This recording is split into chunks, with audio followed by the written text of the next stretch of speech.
Swali letu linauliza kwamba eleza umuhimu wa hojaji katika kukusanya data za fasihi simulizi. Eleza umuhimu wa hojaji katika kukusanya data za fasihi simulizi. Basi katika kuangazia umuhimu wa hojaji, ni vyema tuweze kuangazia swala hilo kwa ujumla ama kwa kikamilifu. Tukasema kwamba hojaji ni mojawapo ya njia ambazo zinatumiwa katika fasihi simulizi kuweza kukusanya data. Na tunapozungumza kuhusu hojaji, tunazungumza kuhusu njia ambayo inahusisha ama inatumia fomu yenye maswali funge au maswali wazi. Ni njia ambayo inaweza kutumia maswali funge au maswali wazi. Umuhimu wake ni kwamba, moja, uchukuliwa kwamba hojaji huwa na gharama ya chini.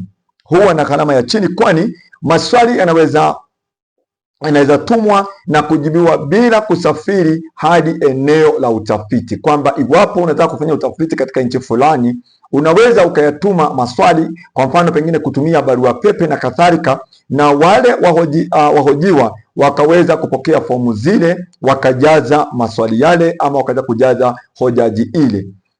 Jambo la pili ni kwamba inachukuliwa kuwa kwamba mtafiti anaweza kufikia idadi kubwa ya watoaji habari kwa kipindi kifupi, kwa sababu hojaji nyingi zinaweza kutumwa hata kwa njia ya posta, barua pepe na kadhalika. Kwa hivyo unaweza kufikia kiwango kikubwa sana cha watu ama idadi kubwa ya watu kwa wakati mmoja, kwani unahitaji tu watumie fomu, waweze kujaza fomu zile, kisha baadaye wakaweze kukupa matokeo ambayo ulioyatarajia kutoka kwao. Kwa hivyo tunazungumza kuhusu baadhi ya umuhimu wake ama faida za kutumia hojaji kama njia mojawapo ya kukusanya data katika fasihi simulizi. Tatu ni kwamba yaweza kutumika katika mahojiano kama mwongozo, kwamba kwa sababu yale ni maswali ambayo uliompa mtu binafsi, uliyachapisha kwenye fomu ya kumuuliza mtu binafsi kuhusiana na swala fulani. Kwa hivyo vivyo hivyo unaweza ukayatumia maswali hayo ukaweze kufanya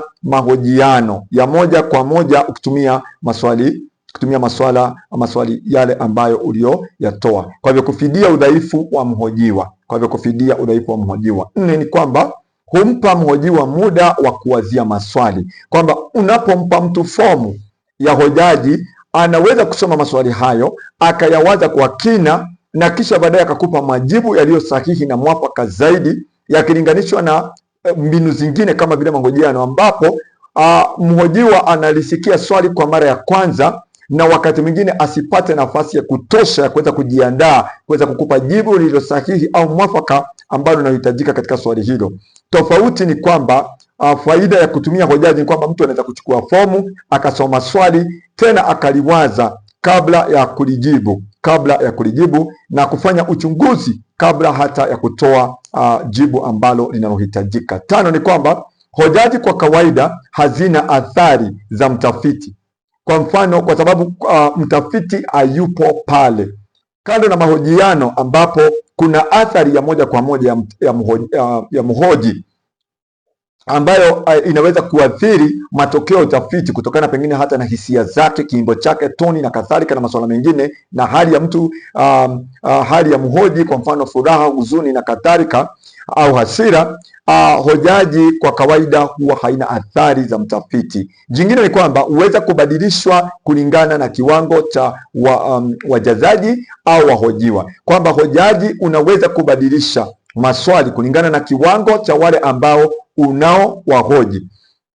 Jingine ni kwamba huokoa muda, kwa sababu tunasema kwamba unaweza kufikia idadi kubwa ya watu kwa kutumia muda mchache. Mhoji anaweza kuiacha kwa mhojiwa ijazwe bila kusubiri, kisha baadaye kaweza kuichukua baadaye, ikiwa ni mojawapo ya faida za kutumia ama umuhimu wa kutumia mbinu hii. Na mwisho ni kwamba husaidia kupata majibu ya siri ambayo mhojiwa angeogopa kutoa moja kwa moja, kwamba unaweza kumpa mtu hojaji na ukamuuliza masuala ambayo yanahusisha mambo ya siri sana, akayajibu kisha baadaye kuweza kuyawasilisha kwa mhoji moja kwa moja bila kuogopa kwamba siri zake zitaweza kujulikana, tofauti na ile ya kumhoji mtu moja kwa moja.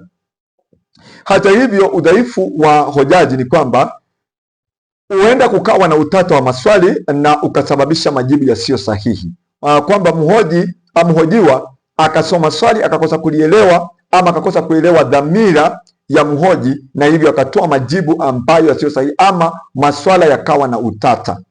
Si nzuri kwa wasiojua kusoma na kuandika, kwa sababu ili ujaze fomu ile ama hojaji ile inahitaji uwe na uwezo wa kusoma na kuandika, uwe na uwezo wa kusoma na kuandika. Kwa hivyo wasiojua kusoma na kuandika, basi sio njia mwafaka ya kuweza kuchukua data ya fasihi ya kukusanya data ya fasihi simulizi. Na vilevile ni kwamba huenda ukakosa kupata sifa za uwasilishaji kama vile kiimbo, toni na ishara hazipo. Mtu anapokujazia kwa kuandika, huenda usijue hisia, huwezi kupata hisia kutokana na maandishi, huwezi kupata ile ishara ama toni ambayo iwapo pengine ungetumia mbinu zingine kama vile kushiriki ama kutazama ungeweza kupata. Na ni kwamba wahojiwa wakati mwingine ukataa kuijaza ile hojaji kutokana na mwelekeo hasi dhidi ya hojaji, na hivyo kuweza kukwamiza utafiti ambao ulitarajiwa kufanywa pale. Kwa hivyo ni baadhi ya mambo ambayo tunaweza kuangazia wakati ambapo tunapozungumza kuhusu matumizi ya hojaji katika kufanyia utafiti wa fasihi simulizi.